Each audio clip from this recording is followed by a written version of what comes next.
नमस्कार दोस्तों आज का स्टोरी है अतीत एक आईना। वह देखो न जय, कितना सुंदर मौसम है, चलो ना कहीं घूमने चलते हैं, उसने इतने प्यार से कहा जिसके कारण वह मना नहीं कर पाया।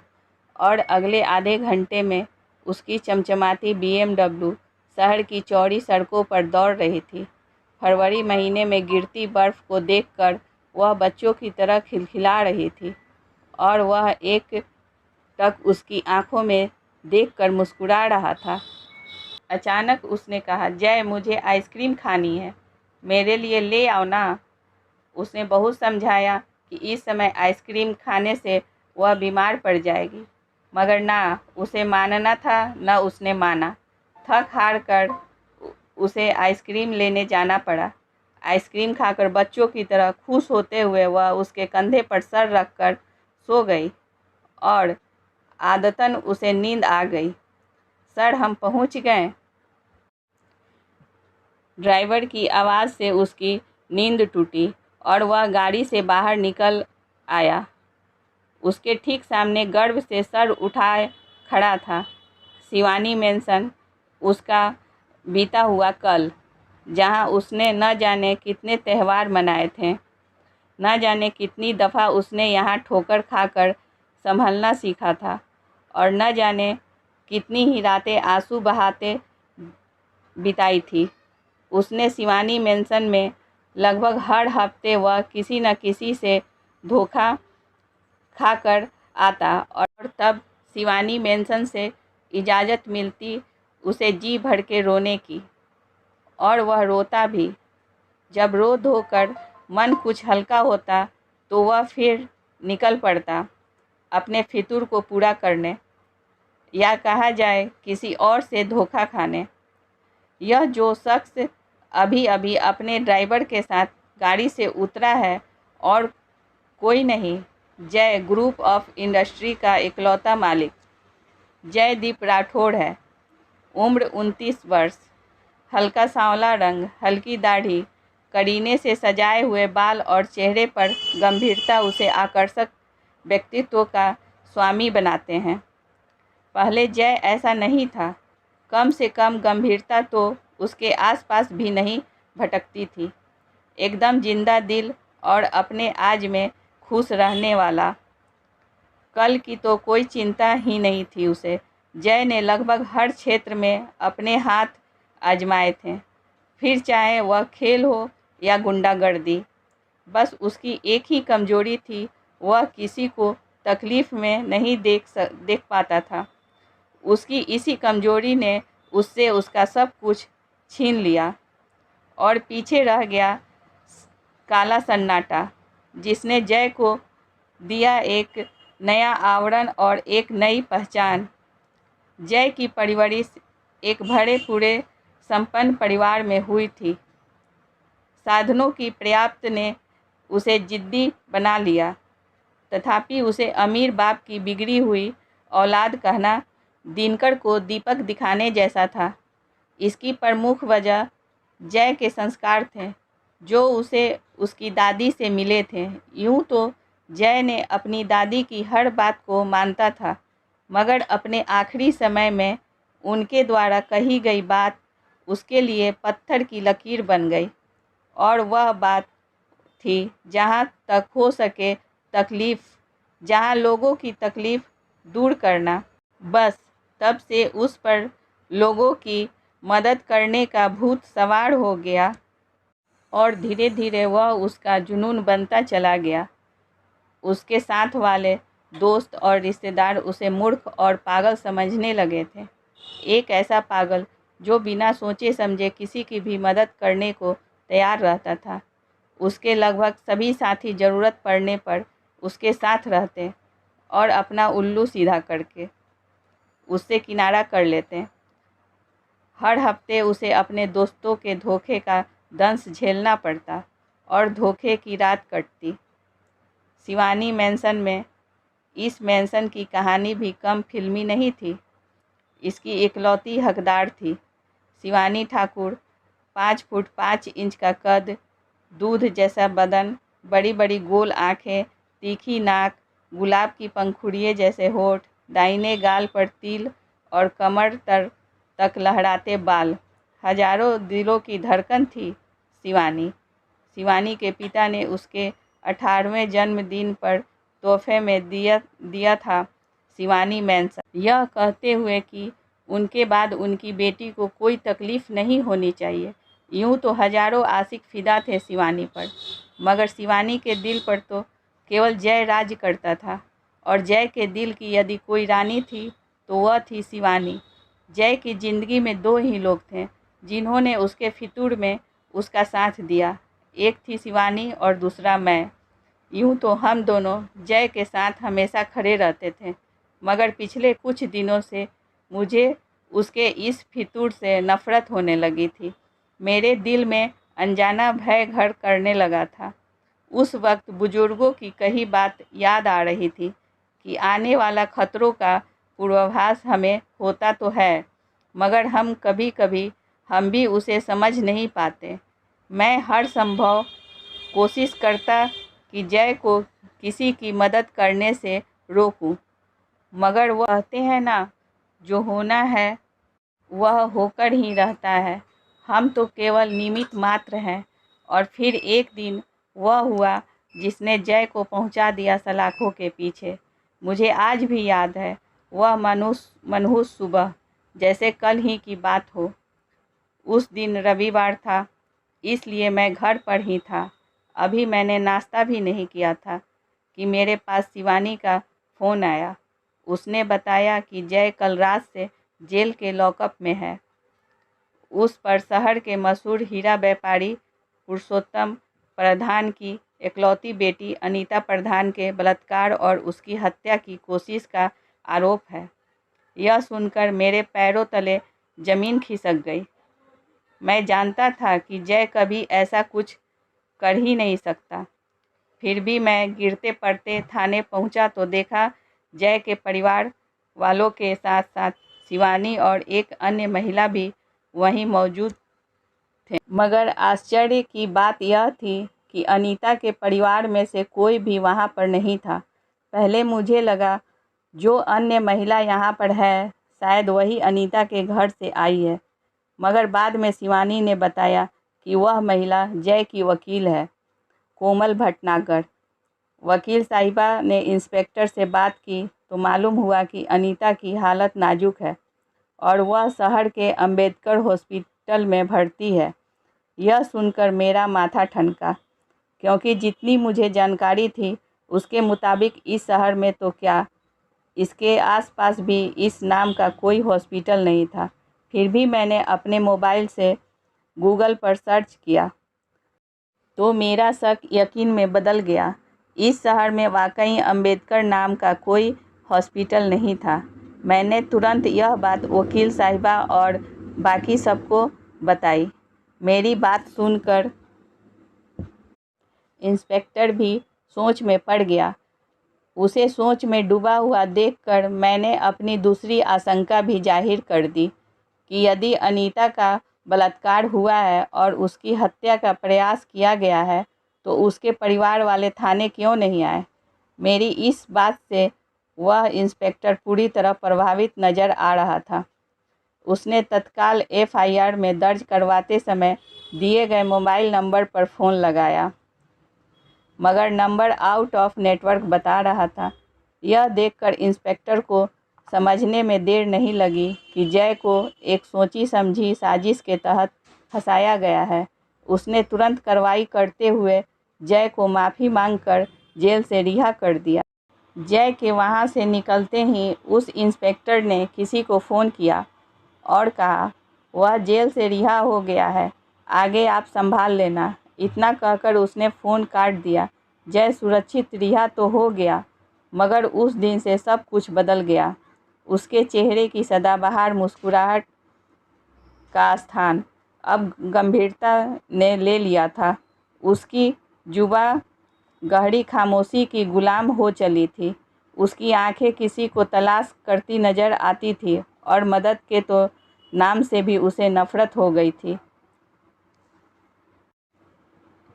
इधर उसके पिता ने अपना सारा व्यापार जय के नाम कर दिया था।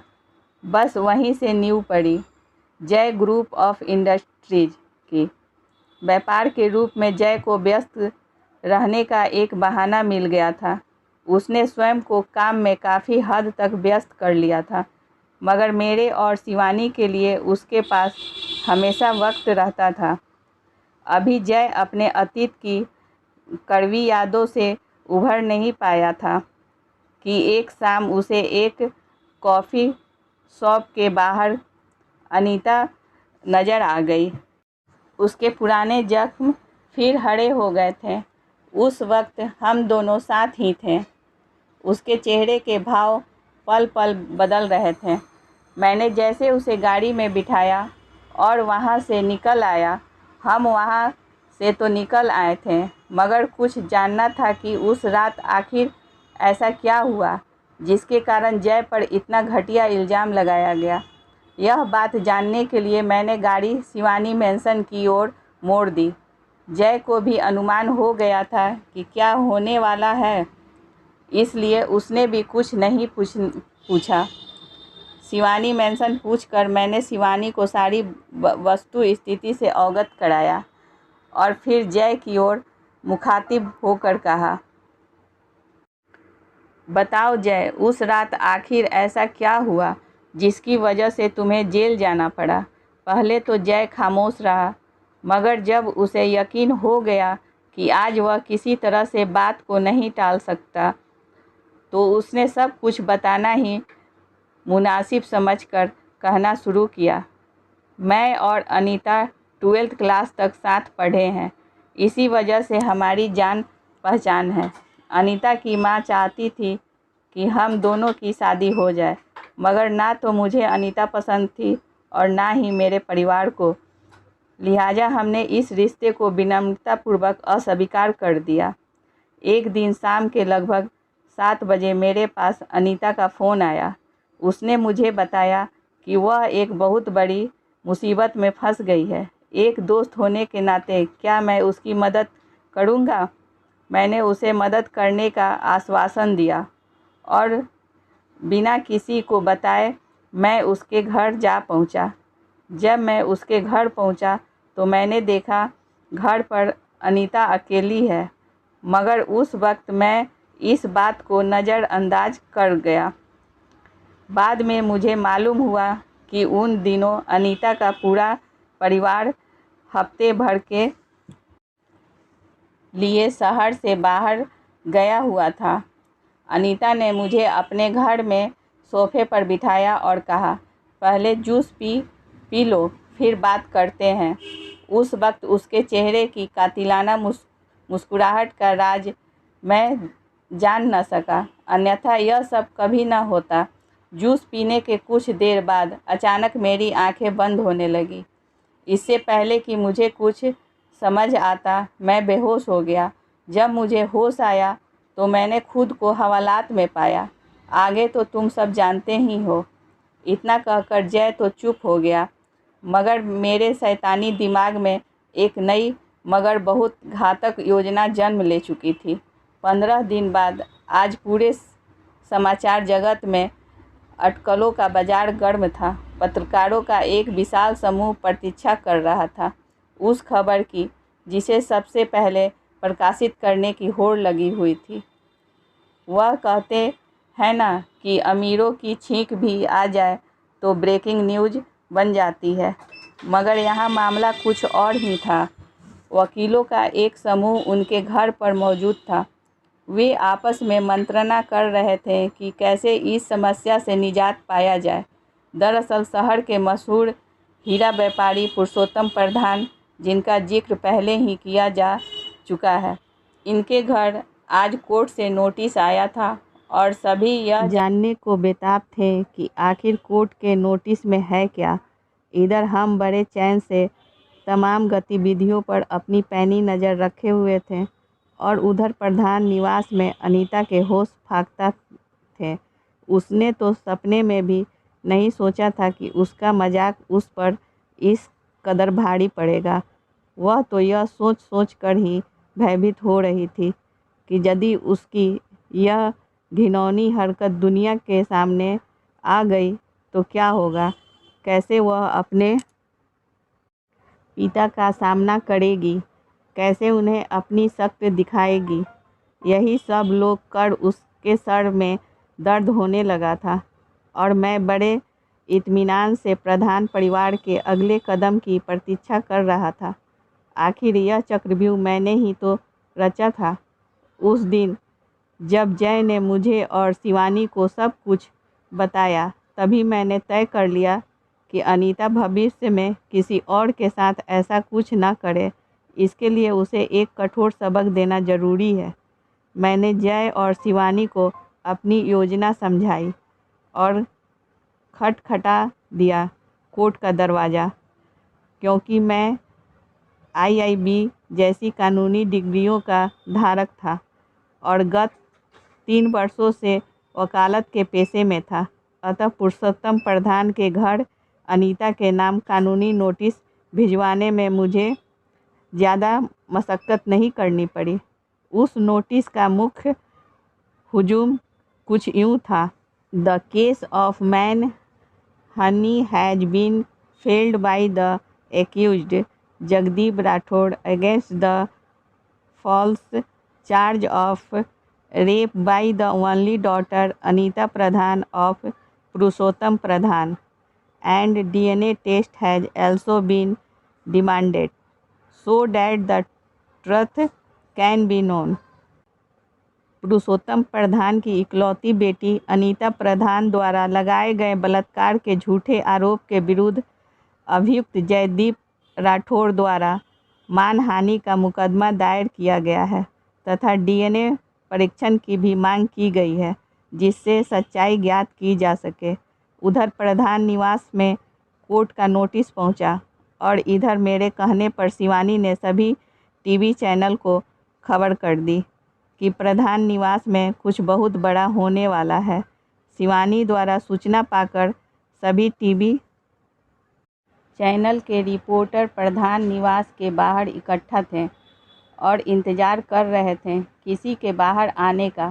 खैर, कुछ देर बाद वकील बाहर आए और अपनी बेटी की करतूतों से अनजान प्रधान साहब ने इस केस को लड़ने का फैसला किया। यह मेरी पहली जीत थी, क्योंकि मैं यही तो चाहता था। देखते ही देखते केस की पहली सुनवाई की तारीख भी आ गई। इस दौरान अनीता ने बहुत कोशिश की कि वह जय से मिलकर उसे सब कुछ बता सके, उससे माफ़ी मांग सके, उससे केस वापस लेने की विनती कर सके, मगर मैंने उसकी हर कोशिश नाकाम कर दी। तय वक्त पर हमारा नाम पुकारा गया और हम सब ने अपना अपना स्थान ले लिया। अनीता के चेहरे पर भय और तनाव की रेखाएं स्पष्ट देखी जा सकती थी, जबकि जय शांत और आश्वस्त था। सुनवाई आरंभ हुई तो अनीता के वकील ने कहना शुरू किया, जज साहब, पुरुषोत्तम प्रधान शहर के चुनिंदा प्रतिष्ठित लोगों की सूची में अपना अलग स्थान रखते हैं। यह केस केवल इनकी छवि धूमिल करने के लिए दायर किया गया है। अनीता प्रधान के द्वारा किसी पर कोई इल्ज़ाम नहीं लगाया गया है। अतः मेरी आपसे गुजारिश है कि इस केस को खारिज कर दिया जाए। इतना कहकर वकील साहब अपनी कुर्सी पर जा बैठे। मैं बड़े इत्मीनान से अपने स्थान से उठा और कहना आरंभ किया, मिलॉर्ड, पुरुषोत्तम प्रधान यदि प्रतिष्ठित व्यक्ति हैं तो मेरे मुवक्किल जयदीप राठौड़ भी सफल और प्रतिष्ठित व्यक्ति है। आफ्टर ऑल ये जय ग्रुप ऑफ इंडस्ट्रीज के इकलौते मालिक हैं। जज साहब, मैं यह साबित कर सकता हूं कि अनीता ने जय पर बलात्कार और हत्या की कोशिश का आरोप लगाया था, और वह भी झूठा, मगर इसके लिए मुझे कुछ दिनों की मोहलत चाहिए ताकि मैं पर्याप्त सबूत इकट्ठा कर सकूं। इतना कहकर मैं खामोश हो गया। मेरी दरख्वास्त को मानते हुए हमें 4 दिन बाद की तारीख दे दी गई। आगे की सुनवाई मैंने न सिर्फ अपने पक्ष को मजबूती से रखा, वरना अनीता के खिलाफ पर्याप्त सबूत भी पेश किए, जैसे झूठी FIR की कॉपी, जय और अनीता के कॉल रिकॉर्ड, अनीता के घर पर लगे CCTV कैमरा की फुटेज आदि सभी सबूतों की जांच करने के बाद अदालत ने अनीता को दोषी पाया, मगर हमारे बार बार निवेदन करने पर उसे चेतावनी देकर छोड़ दिया गया। 1 साल बाद आज जय और शिवानी की शादी है। हर तरफ हंसी खुशी का माहौल बना हुआ है। सब अपनी अपनी तैयारियां में मसरूफ हैं और मैं जय और शिवानी के बारे में सोच रहा हूँ। अचानक मेरी जेब में पड़ा जय का फ़ोन बज उठा। मैंने फ़ोन उठाया तो सामने से आवाज़ आई, जय, मैं बहुत बड़ी मुसीबत में फंस गया हूँ यार, बस एक बार मेरी मदद कर दो प्लीज़। मैंने कुछ देर सोचा और कहा, भाई साहब, आपने गलत इंसान को फ़ोन किया है। दूसरे की मदद करने वाला जय तो कब का यह शहर छोड़कर जा चुका है। इतना कहकर मैंने फ़ोन काट दिया। मेरे होठों पर बरबस ही मुस्कान तैर गई। सच ही कहा है किसी ने, अतीत हमारे जीवन का वह आईना है जिसमें हमेशा सच ही नज़र आता है।